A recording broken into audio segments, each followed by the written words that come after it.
Hello, this is your host, Todd Lewis, Praise of Folly podcast. Don't forget to like, share, and subscribe and hit the notification bell. Don't forget to follow me on Twitter, Telegram, and Facebook. You can support me on Subscribestar Locals and buy me a coffee.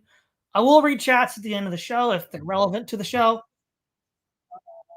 Hold on a second. And if you want me to read it first, I'll just use super chats to determine which one I read first. Now, about a few months ago on the Benjamin Boyce show, Dave the Distributist debated Joel Berry. Now, they were debating the Constitution. I saw this clip that was retweeted by, James Lindsay, and Logos and I both watched this clip. And Dave asks Joel Berry, with this rising tide of, dissident Christians, if you will, if and when they take power, they're going to look at the Constitution and be like, well, this is the problem. This is what got us here. And he then says something to Joel. He says, well, Joel, why is it then that there wasn't a faith test in the Constitution? Okay, that's one part of why we're here. The other part of why we're here is I responded on X, which I'll get to in a moment. And then one InfoWars1234, common viewer of the channel, jumped in and said, okay, well, actually, let me just read the tweet directly. If the founders knew the outcomes, what do you think they would have done differently? Okay. First part. This is a really difficult, it shouldn't be too difficult. It's a conceptual problem that many people have. The Constitution of the United States, when it was drafted, was not meant to govern a unitary state, but was a document governing the confederation of sovereign states. The 10th Amendment is pretty clear that anything not given to the federal government is assumed to be a part of the people in the states. That was a concession to the Anti-Federalist Party with the likes of Patrick Henry. The Anti-Federalist Party would never have signed off on the Constitution if that's not what the 10th Amendment meant, because they were opposed to a unitary state. Now, so the first thing is you're asking the Constitution to do something it's not supposed to do. It was never meant to be the governing document of a unitary state, like, say, the Soviet Constitution, right? That governs a whole unitary state. Furthermore, the reason why you wouldn't have a faith test in the Constitution and its drafting is 11 out of the 13 states had faith tests to hold office already.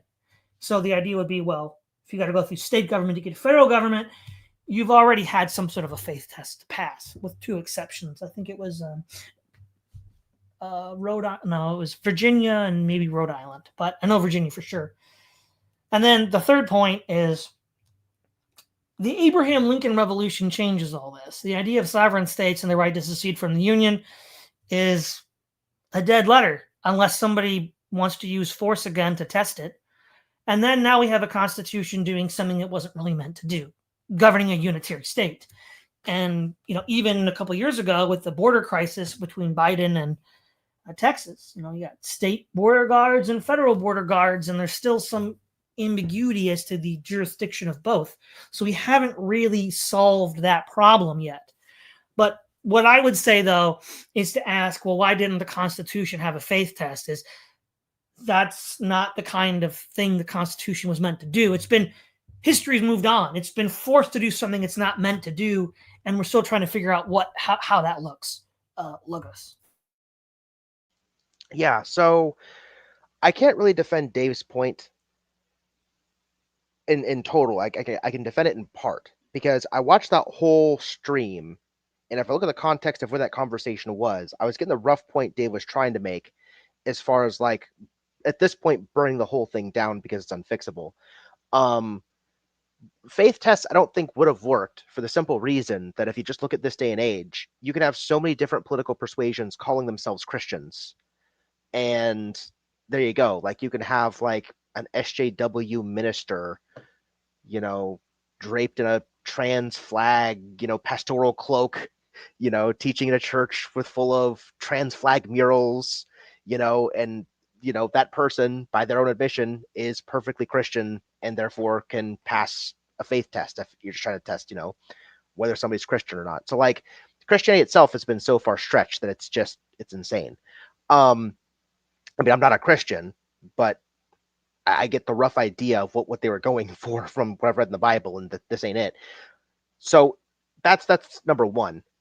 Now, getting away from Dave's, like, the particulars of Dave's argument involving, like, the the faith tests and things like that. I think the more prescient issue, and what James Lindsay's really afraid of when he looks at that quote, is if you look at how the Constitution has been interpreted and used over hundreds of years. Dave said, like, it was modified by atheists over hundreds of years. We can talk about the historical details of that. I'm not really interested. I'm more interested in looking at the results of the hundreds of years of when it was written to now. So I'll talk about it from my field of education, because that's something I'm much more familiar with as far as where these issues lie. There was a Supreme Court case, I believe it was in the 70s, Tinker versus something. And in the Supreme Court case, the court basically laid out rules for how free speech is to work for students in K through 12 education. On the one hand, they are US citizens and they have full constitutional rights to free speech. But on the other hand, they are sharing an institution with a bunch of people, right? And so what the court did to try to balance interests is say that students have an assumed right to free speech unless that free speech creates a disruptive or hostile learning environment, so that the school institution can't be expected to do its duties in light of what's going on. And initially, that allowed the schools to crack down on things like gang color expression, right? Because if you have students fronting for gangs and doing gang violence in the school, you can't have a safe environment for students, clearly, right? So that's like an obvious way. But that ruling is been stretched more and more and more until very recently. You can Google this. This is recent news. The Supreme Court struck down a case where a student was trying to sue the school to let him wear a "there is only two genders" shirt, right? It's like, this is free speech. It's just a shirt. What the heck, right? And the Supreme Court basically said, meh, the school could interpret that as making a disruptive learning environment, so they can ban it, right?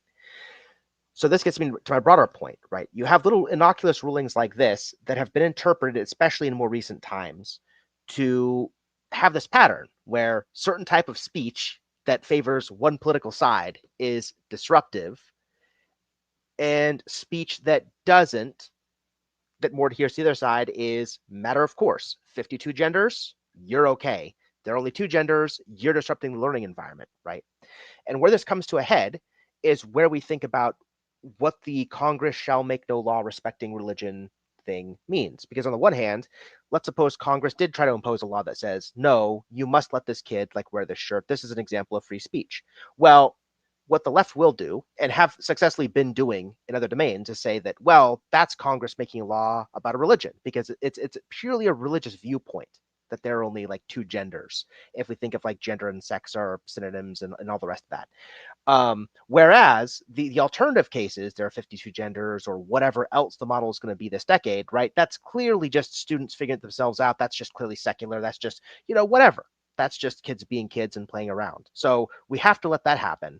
And we can't make a law respecting the speech of the other part, because that would be a religious law, right? So we see how the game is being played, where that clause in the Constitution, screw the faith test, that clause in the Constitution has been, especially in recent times, been co-opted to outline what kinds of even secular arguments are going to be considered religious and which ones aren't. And that rot is so entrenched, it's hard to figure out how to walk back the clock on this issue, instead of just like ripping it all out, starting it over, and like being very firm about what we mean going forward.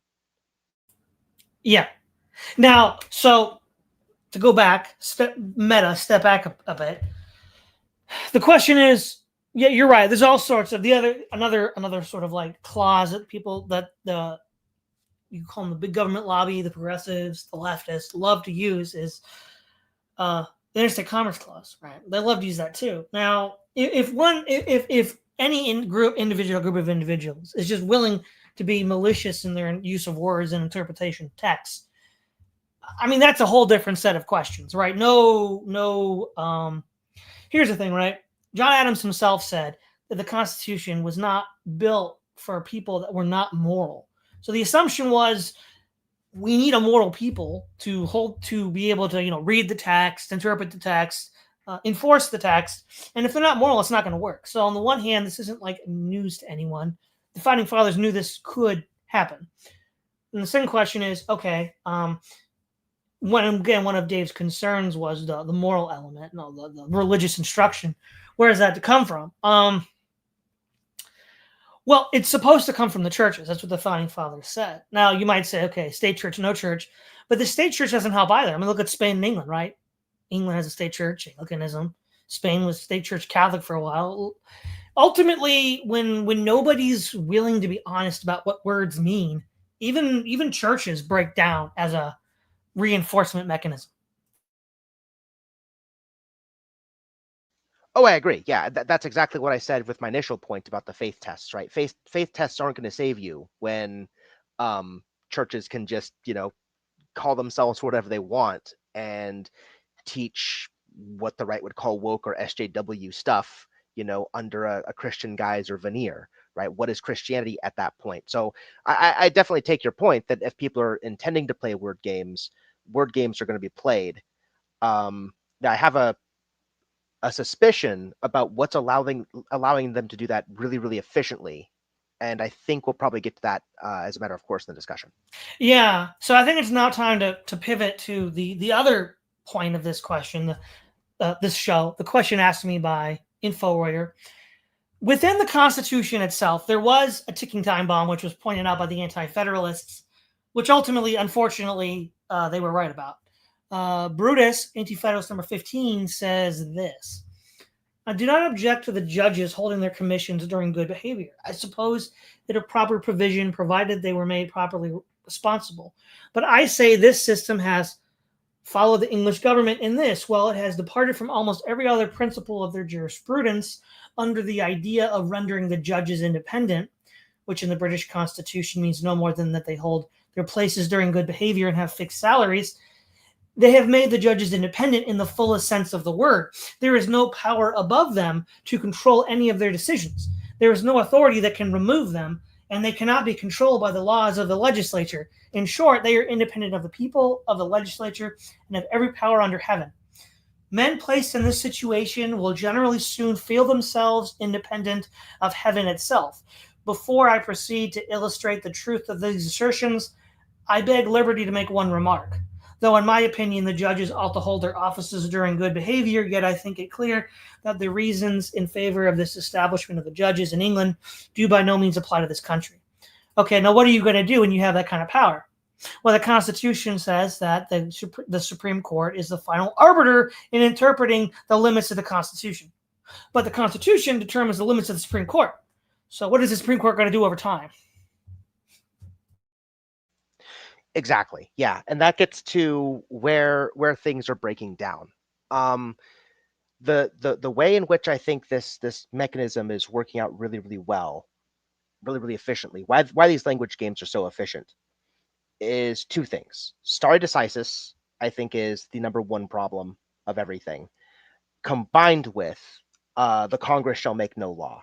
Because what this basically, if you put these two things together, what the Supreme Court is allowed to do is basically make legislation as court ruling. And I think the primary example of this would be like the Roe v. Wade 2.0 in the 90s, where they came up with like the whole trimester system out of whole cloth, basically. Like that ruling was so specific, it had all the hallmarks of like legislation. So the Supreme Court's allowed to make basically pseudo legislation, right?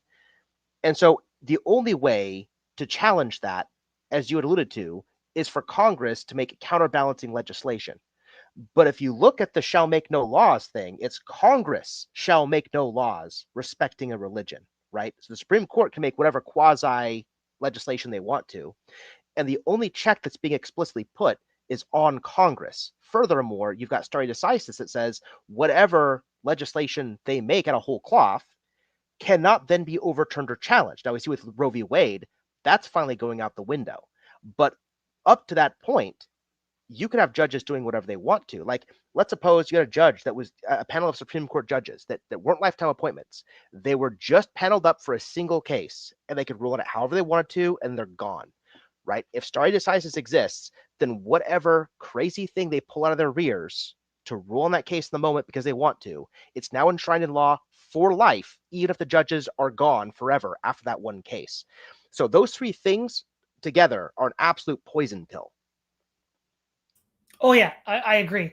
I think now okay, if we argue and I argue this problem starts with the constitutional time bomb of the Supreme Court, and anti-federalists pointed this out. Not to say that all the things you haven't said, Logos, are just snowball effects that just compound the issue, which I think they are. The question then becomes, what should have been the role of the court? Because when I read the anti-federalist papers back in the day, most of them, they argued, well, if you have a Supreme Court that can overturn any state court, I mean, that's just going to inevitably create a unitary state, because what's the point of having a state court if the federal government can just keep on, the federal court, the Supreme Court, can just keep overturning it? And that's sort of what's happened. I think there's really just two problems, right? Unlike the other two branches of government, there are no term limits and they're not elected. If they were elected and had term limits, that would do a lot, to quote Brutus, put them underneath the rule of heaven, because they're not accountable to anyone. Yeah, I know that's where you're going to go with this. I'd like to introduce two thought experiments to kind of state my position on this, right?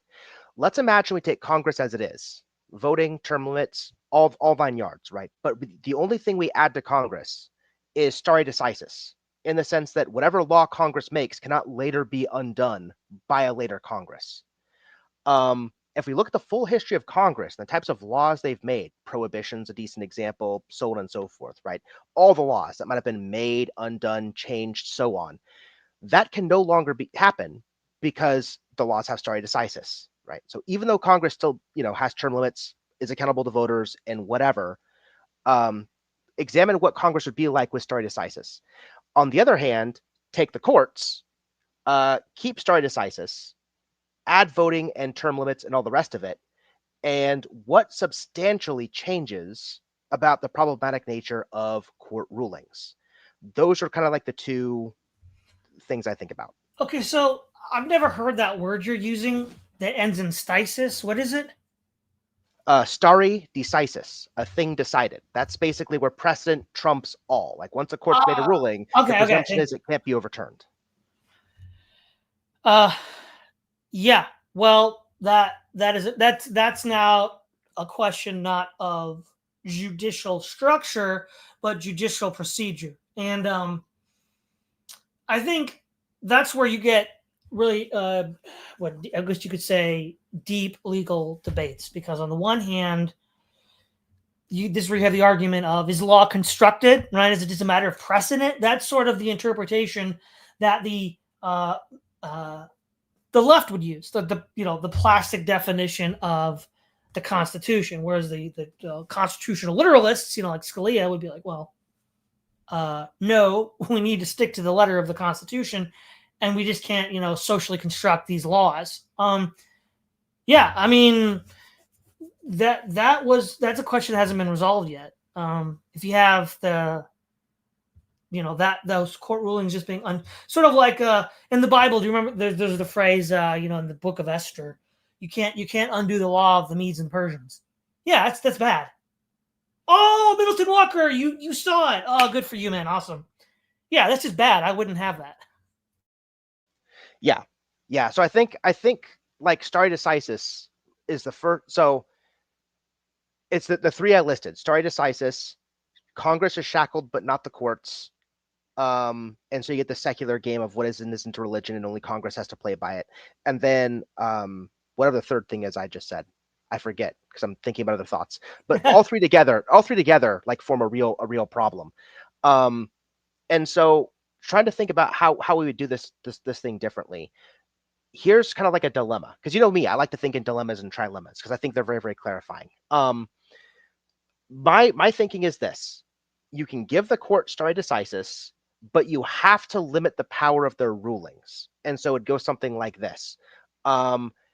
If a court finds through a procedure that there's some conflict between two laws, or the way a legislature is carrying out a law, or something, right? Two people file suit.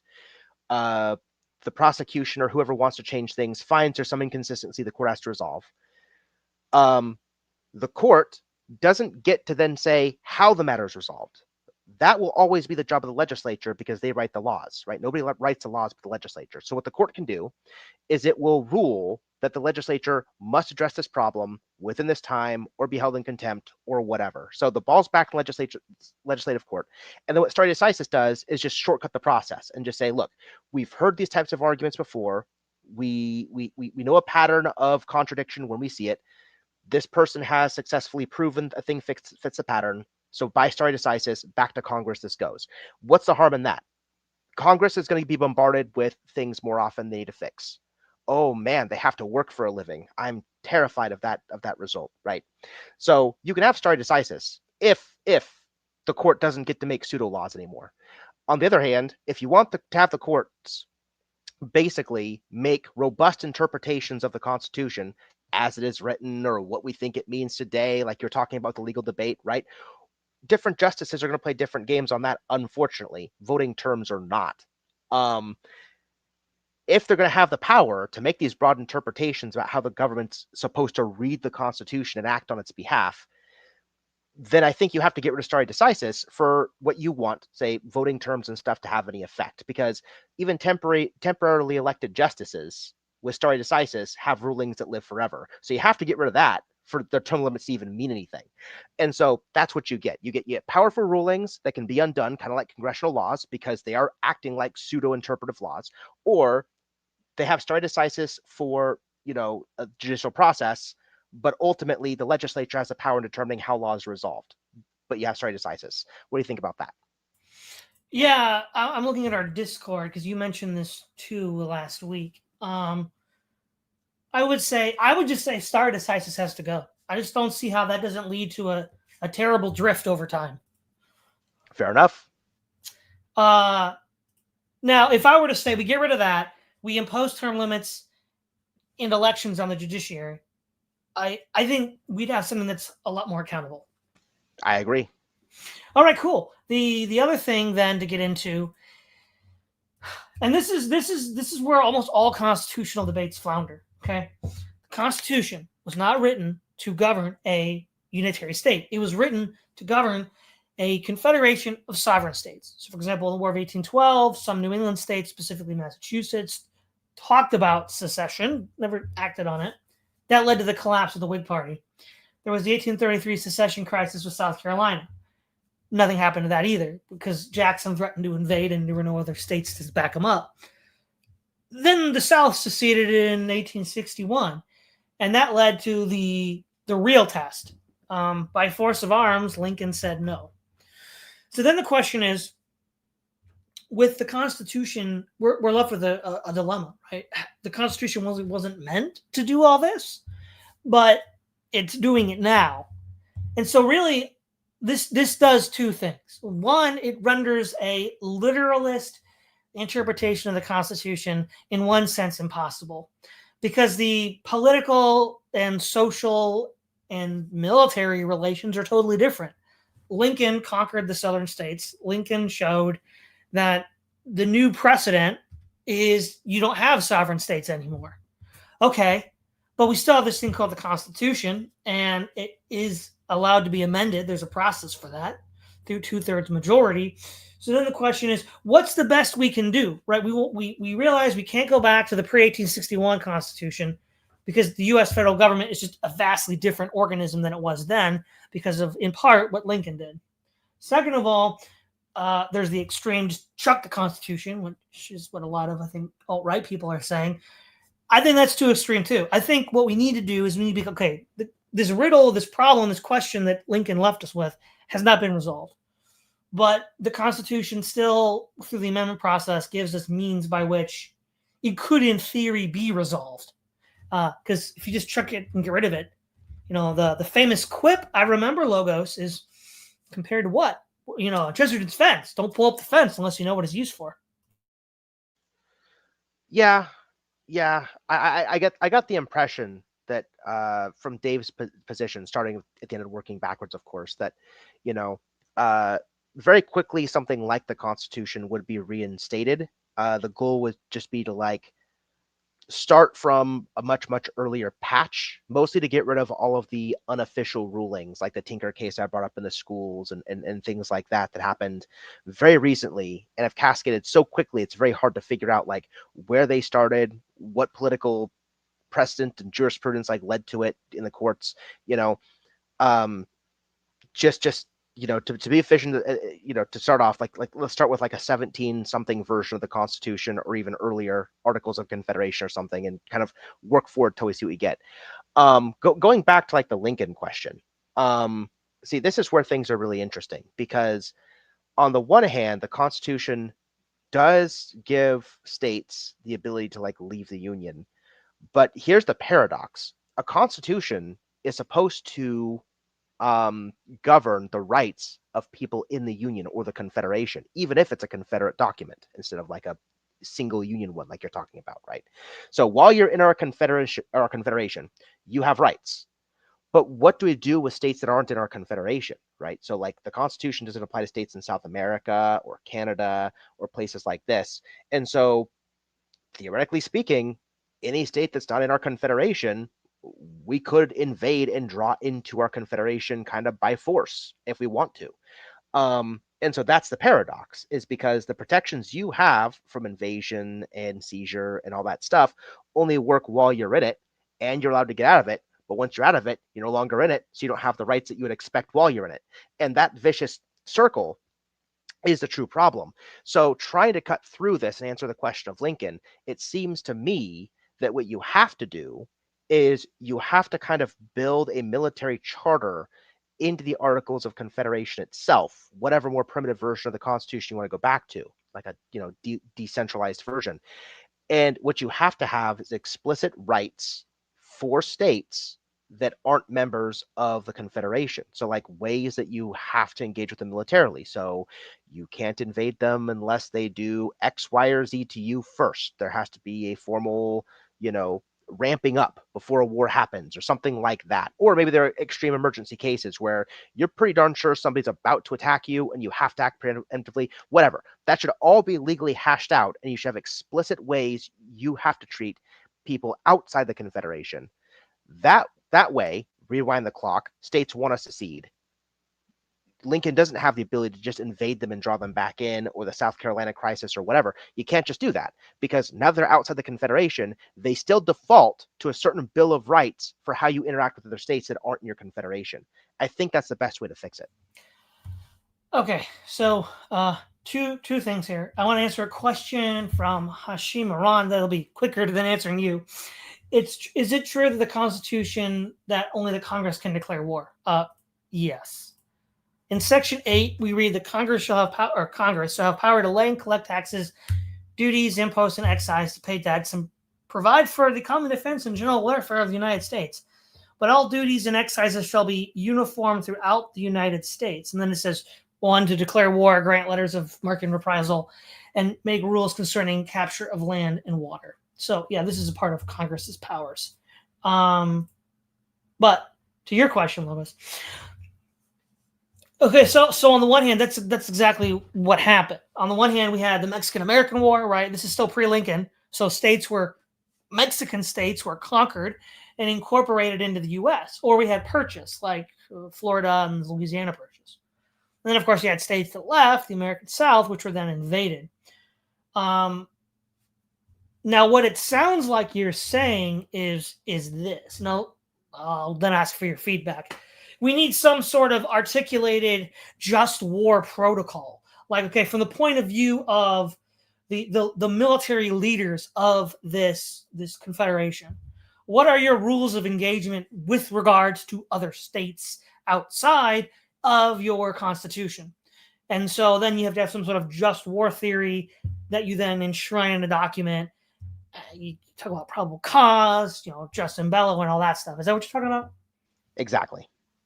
The other thing that this sounds like is a call to a kind of universal law, almost like what the UN does. Oh, well, all the states that are party to the UN, in theory, agree about the rules of engaging in war between other UN members, such as, don't use biological chemical weapons, don't torture prisoners, things like that. Are you talking about that as well?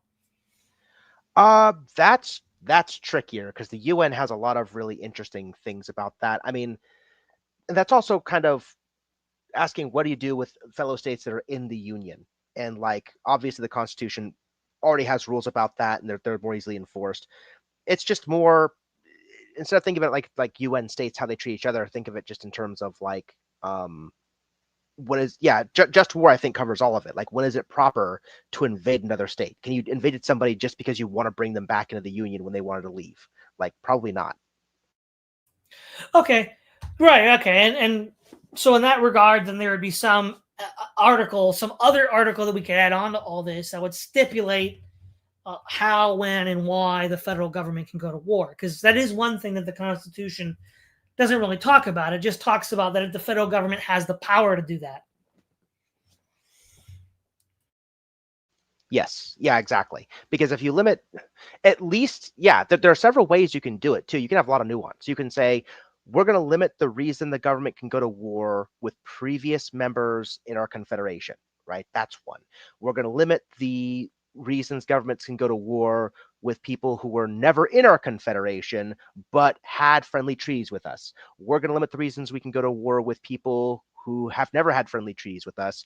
We're going to limit the reasons we can go to war with people who have attacked us already, claim to be our enemies, like whatever. You can have various different kinds of political relationships and reasons to or not to go to war with all of them. And the biggest thing to avoid the Lincoln question is how you treat people who were formerly in your confederation and exercise their power, their rights to leave it. Yeah. So what you're saying is basically formalize what is already informally done with regards to war making. Exactly. Yes. And so what that would allow you to do, so I can hear people saying like immediately, like, what's the point? Like there are all sorts of formalized rules, right? About like, think about the Human Rights Council in the UN and all these different countries being on it and so on. There are people talk about like the ICC in Israel, so on. Like you have this international body, the US agrees to these rules, they don't agree anymore and they invade. What happens? Well, the reason why you have these formal rules is because let's suppose civil war happens, southern states get invaded, drawn back into the Union, right? Well, at this point, the Supreme Court could look at that and say, well, no, you broke the rules to invade them and draw them back in the Union.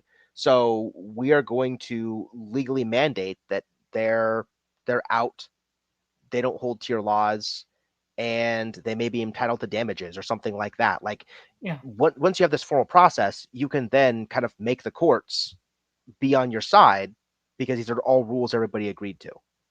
Well, an obvious example that springs to mind, Logos, is under your construction, the courts could have issued an arrest warrant for Abraham Lincoln for invading the South. Absolutely. That makes things really interesting because now it's like, who's going to enforce the arrest warrant? Is anybody? Maybe nobody. But then that exposes Lincoln to be a tyrant. And if somebody does, how does Lincoln respond? Yes. No, that's yeah, no, I see that. That's actually really interesting. I think also this is something that isn't really talked about much and is a part of a big part of our problem, right? If we look at, say, not only the Constitutional Convention, but the first 100 years of the American political experiment, we have highly educated men that are able to carry on very sophisticated conversations about law, about all sorts of things as a prerequisite for holding office. We've had education just tank since World War II. And so we have all sorts of people in political office who can't even read a dictionary. And it's like, well, you shouldn't be there. There needs to be some sort of agreed upon education that you have to have before you can run for political office. You said that, Logos. Yeah. I agree with that completely. On the one hand, we have to be very careful about how that level is described, administered, and so on, because if we're trying to preserve as much of the spirit of the Constitution as we can while kind of fixing its mistakes the second time around, it seems the biggest thing that the founding fathers wanted to avoid was like a class-based system, like only the nobles can rule and things like that. They wanted, there to be a bigger mix.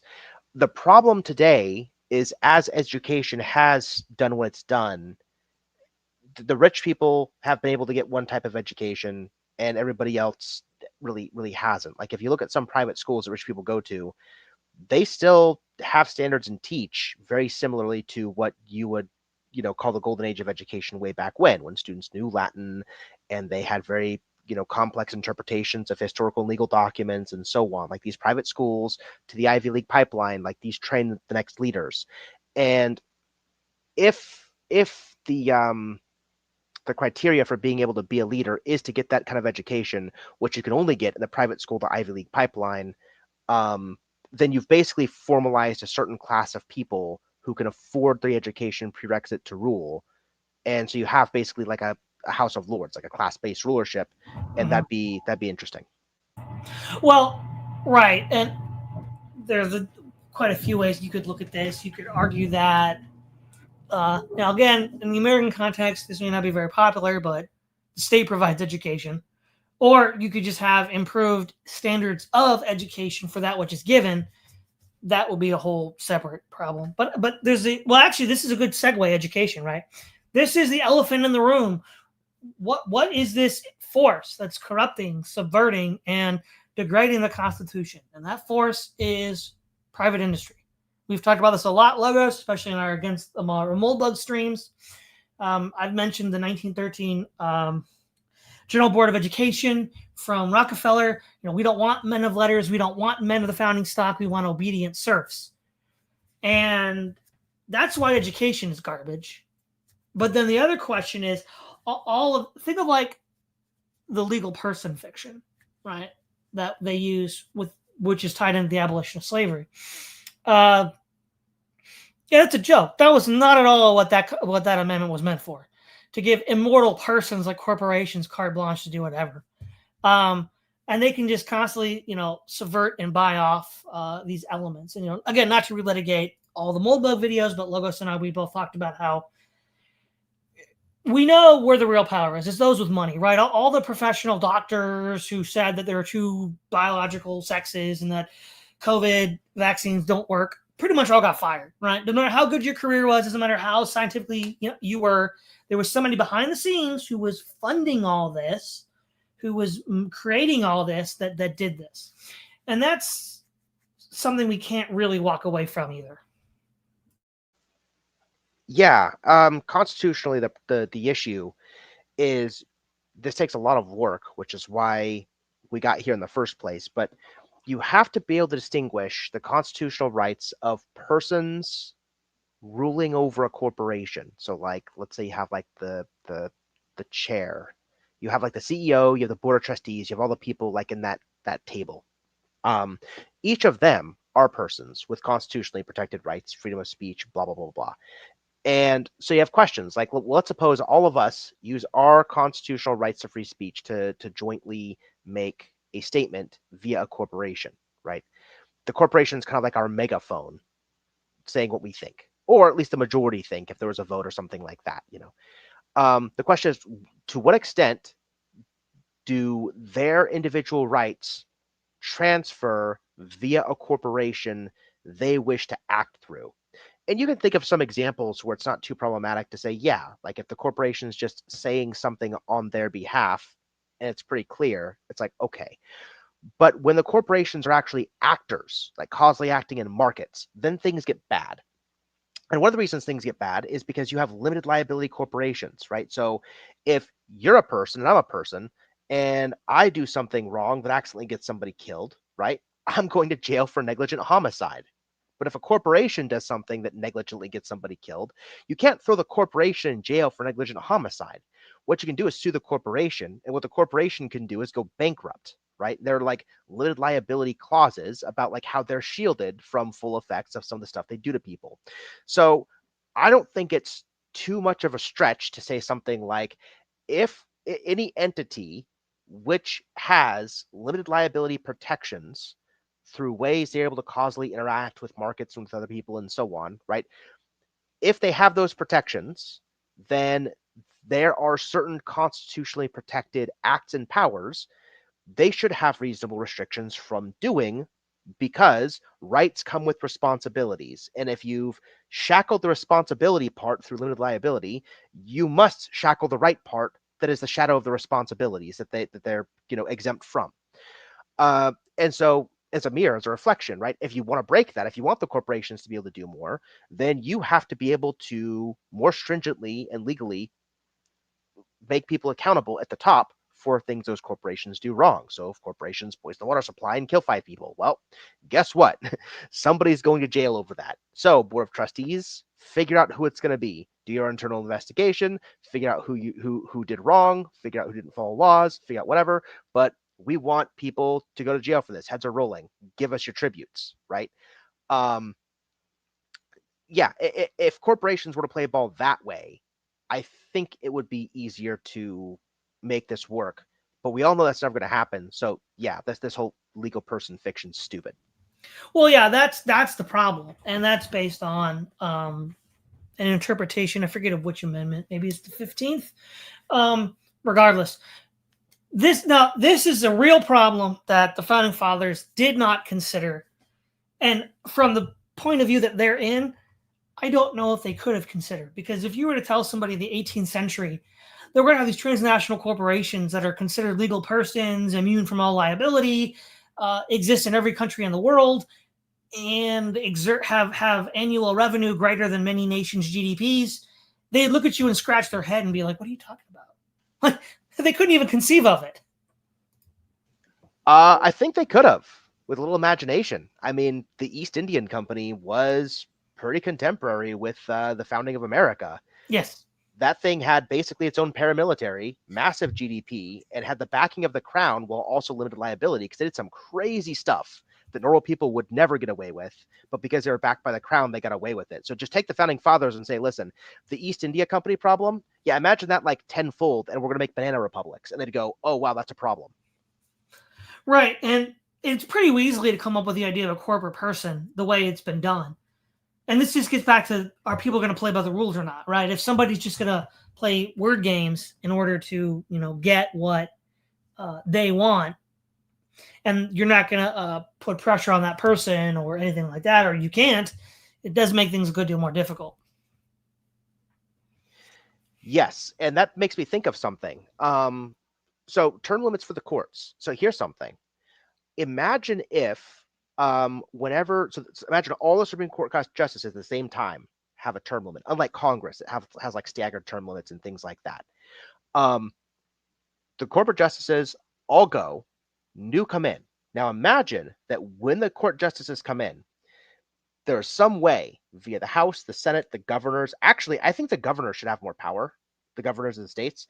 We have a lot of power in the House and the Senate, and they've been able to be like not very responsive to the needs of the people for quite a long time. So maybe this is a power we should give to governors. Imagine that when the new roster of justices come in, there's a survey given to all the governors. So they're supposed to survey their states, and via their populace, their cabinets themselves, they should all come up with individually the pressing legal issues in the Supreme Court that they think need to be ruled on or re-examined immediately by the next court coming in, right? So imagine this legal person's fiction's brought up. Citizens United, whatever you want, right? It's ruled on by a previous court. New court comes in. All the governors are surveyed. They all, poll their citizens. And because there's no limit to what the court can rule on, you can grab everything. And let's suppose Citizens United for like the blue states or whoever else, it's like a really big problem. Bam, it's on the survey. Governors report to the courts. New court that's been voted in now has to re-examine Citizens United like the second they hit the bench.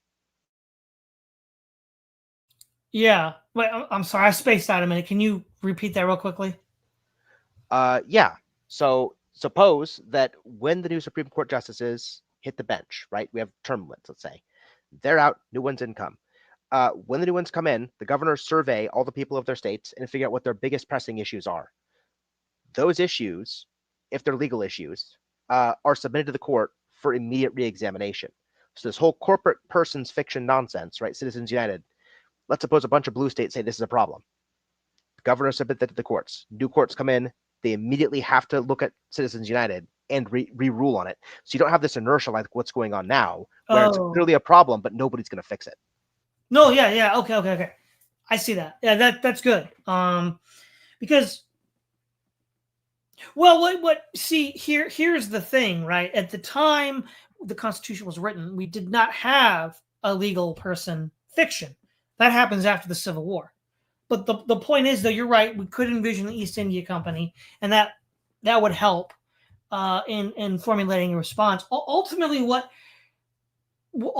this is the question, right? When you have an agglomeration of wealth like that, where one individual or a collection of a few individuals can massively tilt the system in their favor, how does the system, in this case, federal or state government, hold them accountable? Well, what you shouldn't do, just everything we've done over the last 150 years, is give them all sorts of exemptions and escape clauses. So this is a maximally lenient legal regime for these people.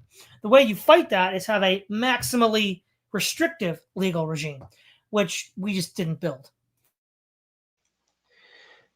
Yeah, and that brings up something else interesting too. Another cool solution for the whole limited liability problem is what if any founding member of a limited liability corporation creates something, a bunch of members come together, they build this LLC, something really bad happens, the corporation's able to shield them from liability and dissolve. What if that would form a legal black mark on each of them that limits the size of any corporate body they could ever build in the future? Logos, you just described the Recess episode, Economics of Recess. Did you ever watch that? I did not watch a lot of Recess, so go ahead and tell us about it. So the TLDR is money is playing cards. So TJ becomes this sort of tycoon who figures out how to rig the entire system in his favor, so he gets all the playing cards. So he has all the money, so nobody can do anything unless they work for him. And that's just impossible for the playground to exist. Believe it or not that I would recommend people watch this guy's show in general, but Jason Unruh, Maoist Rebel News, did a great episode review of that episode. And everybody's like, okay, you know what we're going to do? We're going to have a currency exchange. We're going to all use different playing cards. So when TJ comes back, he's broke. He doesn't have any money anymore because they're all using different playing cards, trading cards rather, as money.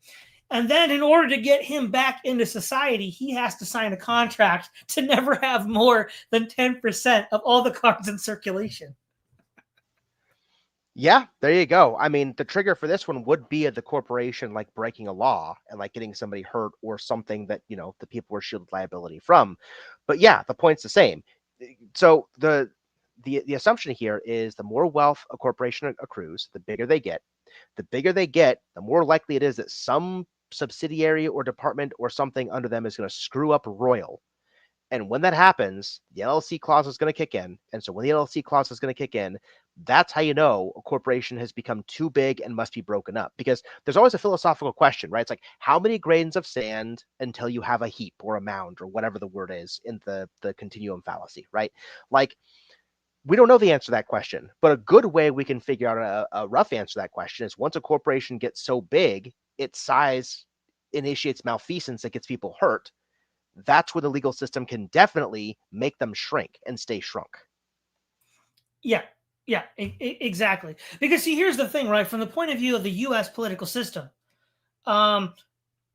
we've already talked about the limits of this, and we've talked about ways of solving it. There was an already agreed upon built-in mechanism to hold the federal government accountable or state governments accountable. But there is not a built-in system to hold corporations accountable.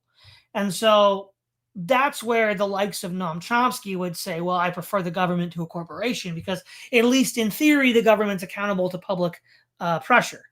And yeah, that's really what needs to be fixed. And that's what we've been talking about. Yep. Well, you know what? We did a nice crisp overview. I think I've answered InfoWar guy's question. I think we covered the talking point that sort of projected all of this, Dave and Joel Berry. I think we're good. Is there anything else you want to add to this?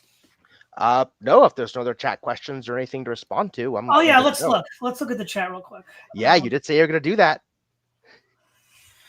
Okay.